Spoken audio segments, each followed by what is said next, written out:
अब इन लोगों को बिना टाइम ज़ाया किए ये फैसला कर लेना चाहिए कि जल्दी से हरीम छोड़ दे फ़ाइज़ को और कहे जी मुझे अब जितनी जल्दी हो सके छोड़ दो, मैं अपनी ज़िंदगी को सुकून से गुजारूँ और मुदस्सिर के साथ उसकी शादी हो जानी चाहिए। क्योंकि मुदस्सिर का जो सीन है बहुत खुश नज़र आ रहा है वो, और उसकी माँ भी उसको बहुत ही ज़्यादा खुश दिखाई दे रही है, और जिसकी वजह से मुदस्सिर भी यही चाहता है कि उसकी माँ की ज़िंदगी में ये सब कुछ हो जाए और वो अपनी माँ के लिए सारी ज़िंदगी की खुशियाँ दे सके। यानी कि जिस तरह की माँ की उसकी हालत है, वो बेहद परेशान है। बस अब यही चाहता है कि जितनी जल्दी हो सके ये काम निपटा लिया जाए ताकि मसले जो है सब ठीक हो सके। बहुत ज़्यादा खुश हो जाती है हरीम भी, क्योंकि उसको अब पता चल चुका है कि सच्चाई खुल के सामने आ चुकी है। सारी हकीकत अब सबके सामने है। जिस बात के लिए वो दिन रात कुटती रही, दिन रात बेचैन होती रही, लेकिन आज सब कुछ खोल के नासिर ने सामने रख दिया है और बता दिया है कि हकीकत क्या है। आज जाकर उसको अंदाज़ा हो चुका है कि उसने बेहद गलत तरीके अपनाए हैं इस चीज़ के लिए।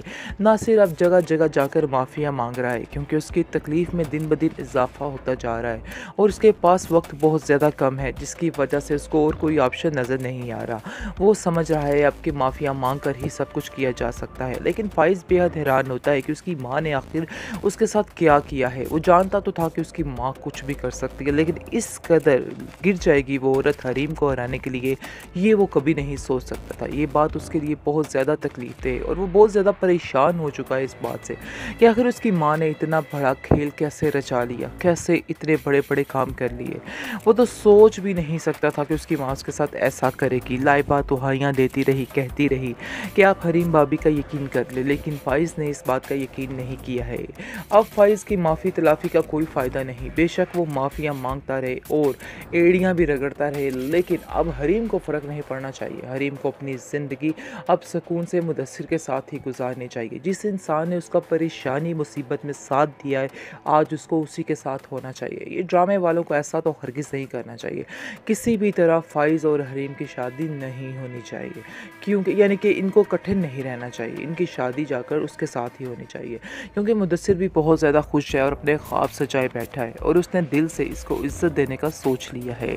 और आप देखेंगे कि उसकी माँ कहती है कि बेटा जितनी जल्दी हो सके, पता नहीं मेरी ज़िंदगी का तो कोई भरोसा नहीं, लेकिन मैं चाहती हूँ कि तुम अब ये काम कर लो और जितनी जल्दी हो सके इस मामले को निपटा लो और तुम उसकी हरीम की पूरी मदद करो ये सारे काम में। लेकिन आप देखेंगे लग रहा है कि फ़ाइज़ जो है वो कहेगा कि नहीं, कहीं भी आपको कोर्ट कचहरी जाने की ज़रूरत नहीं है।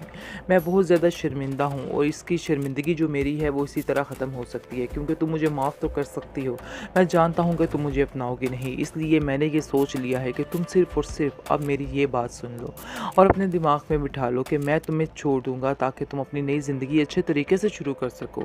इस चीज़ की बेहद टेंशन है मुझे और समझ ही नहीं आ पा रही कि आखिर मैं क्या करूँ। आगे से हरीम कहती है हाँ, अब मैं भी यही चाहती हूँ और मेरा भी यही फ़ैसला है। इसको सुनकर आप देखेंगे कि वो कहता है कि तुम्हारे फ़ैसले का पास रखूँगा और ऐसा ही करूँगा जैसे तुम कहोगी। तुम्हें बिल्कुल भी परेशान होने की ज़रूरत नहीं है। और वो ऐसा ही करती है और कहता है कि बस तुम फ़िक्र मत करो, तुम जाकर अपनी ज़िंदगी में खुशियाँ लाने की तैयारी करो और मैं तुम्हारा इस चीज़ में भरपूर साथ देने वाला हूँ। तुम्हें किसी भी तरह कोई भी तरीके से परेशान होने की ज़रूरत नहीं है। बेफ़िक्र हो जाओ, तुम्हें मेरे बारे में कोई भी मसला नहीं होगा, कोई रुकावट हाइल नहीं होगी। यकीन मानो सब ठीक हो जाएगा। जिसको सुनकर हिम कहती है मुझे तुमसे यही तवक्को थी, तुम ऐसा ही करोगे, क्योंकि ये काम दोबारा करना मेरे लिए बेहद मुश्किल होता जा रहा था। इसलिए इसका हल सिर्फ़ और सिर्फ एक और आखिरी यही नज़र आ रहा था मुझे। जैसे ही लाइबा शादी कर लेती है वकास के साथ और उसके बाद कहकशा के पास आती है और काफ़ी खुश होती है और कहती है कि आप मुझे दुआएं दें, क्योंकि मैंने बहुत ही अच्छा काम कर लिया है, जो काम आप कभी नहीं कर सकती थी। आपने हमारे लिए सारे रास्ते बंद कर दिए हैं, लेकिन मैंने ये फ़ैसला खुद लिया है और अपने बाप की मर्ज़ी से लिया है, इसलिए आप मुझ पे इस तरह से तनकीद नहीं कर सकती। लेकिन जी वो आप देखेंगे कहकशा बहुत रोती है और कहती है कि तुमने मेरे साथ अच्छा नहीं किया, तुमने मेरे साथ बहुत गलत किया है। मुझे तो यकीन ही नहीं आ रहा कि मेरी बेटी हो के मेरे साथ ऐसा कैसे कर सकती हो। क्योंकि आप देखेंगे कि लाइबा अपनी माँ से कहती है कि आपसे शायद मेरी खुशियाँ नहीं देखी जा रही हैं। इस तरह से खुश देख के आपको तकलीफ़ हो रही है, क्योंकि आप जिस अज़ियत में हैं, आपका दिल है कि सब ही ऐसे रहें और सबके दिल में यही बेचैनियाँ, यही परेशानियाँ रहें।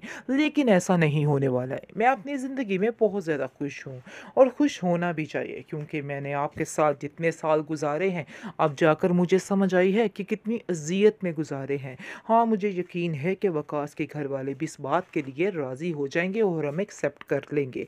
मुझे इस चीज़ का पूरा यकीन है। लेकिन आपने जो नासिर के साथ मिलकर सब कुछ किया है, वो गेम अगर फ़ाइज़ भाई पर खुल गई तो आप सोचिए कि क्या होगा? आप अपने दिमाग से ये बातें निकाल क्यों नहीं देती हैं? आपने जो किया बहुत गलत किया है। अभी भी वक़्त है, जाइए और हरीम भाभी से जाके माफ़ी माँग लीजिए। हो सकता है आपके दिल का बोझ हल्का हो जाए और आपके गुनाह माफ़ी हो जाएँ। लेकिन मुझे नहीं लगता कि आपको अभी तक किसी बात की कोई समझ आ रही है, क्योंकि अभी भी आप हरीम भाभी के मज़ीद खिलाफ़ कर रही हैं और उनका नाम लेना भी पसंद नहीं करी। लेकिन शायद आप ये बात भूल रही हैं कि झूठ जो होता है वो चंद दिन का मेहमान होता है, और ऐसी ही बात है। झूठ आपका चंद दिनों का मेहमान है और ये ज़्यादा देर तक नहीं रहने वाला। देख लेना, अनकरीब ही सारी बातें खुलकर सामने आ जाएंगी और सारा सच सामने आ जाएगा, क्या होना है और क्या नहीं होना है। बहुत ज़्यादा तकलीफ़ में आ चुका है मुदस्सिर भी हरीम को देख के, और कहता है कि मुझे तो समझ ही नहीं आ पा रही कि आखिर आप कैसे इन लोगों में गुजारा कर सकती हैं। रोज़ रोज़ की बातें, रोज़ रोज़ के ताने कैसे इन लोगों की सुन लेती हैं। मैं तो आपकी ये हिम्मत की दाद देना चाहूँगा, क्योंकि मुझे नहीं लगता कि ये लोग इस काबिल हैं। जब दिल चाहे ये लोग आते हैं और आप पे तोहमतों की बारिश बरसा देते हैं, लेकिन आप कुछ नहीं कर सकती हैं।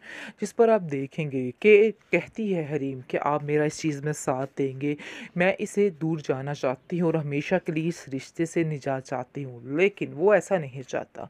वो चाहता है कि बस ये अभी काम ना हो और मुझे तकलीफ़ मज़ीद देना चाह रहा है। इसको सुनकर मुदस्सिर कहता है, अगर आप ये सब कुछ करना चाहती हैं तो मैं आपका साथ देने के लिए तैयार हूँ। आप बिल्कुल भी परेशान मत हो, सब ठीक हो जाएगा। मैं आपका साथ दूँगा और आप लोगों को इन लोगों से छुटकारा दिलवा कर ही सांस लूँगा। वैसे भी अब हरीम का भाई आ चुका है और वो फ़ाइज़ से कहता है कि मुझे तुमसे इस कम अक्ली की उम्मीद नहीं थी कि तुम इस कदर घटिया सोच के मालिक हो, कि तुम इल्ज़ाम पर इल्ज़ामात लगाए जा रहे हो हरीम पर, लेकिन कुछ सोच नहीं रहे। लेकिन जब तुम्हें इस चीज़ का अंदाज़ा हो जाएगा और तुम्हें पता चल जाएगा कि आखिर क्या हो रहा है और किस पाँव बिक रही है हर चीज़ और तुम्हारी माँ ने क्या कुछ किया है, फिर तुम यकीन मानो कि तुम्हारे पास और कोई चारा नहीं रहेगा सिवाय अज़ियत और सिवाय दुख के, और कुछ भी नहीं रहने वाला है। सिर्फ तकलीफ़ें ही तुम्हारे साथ होंगी और कुछ भी नहीं, क्योंकि तुम जो कुछ कर रहे हो इसकी माफ़ी तुम्हें नहीं मिलने वाली और ना ही तुम्हें कोई माफ़ करने वाला है। ये बात अपने दिमाग में अच्छे तरीके से बिठा के रख लो। आगे से हरीम कहती है कि फ़जूल में इन लोगों को समझाने का कोई फ़ायदा नहीं है, कोई ज़रूरत नहीं इन लोगों को समझाने की, बस इनसे अब छुटकारा ही हासिल करना बेहतर है। मैं आपको यही कहना चाहता हूँ और यही मशवरा देना चाहता हूँ।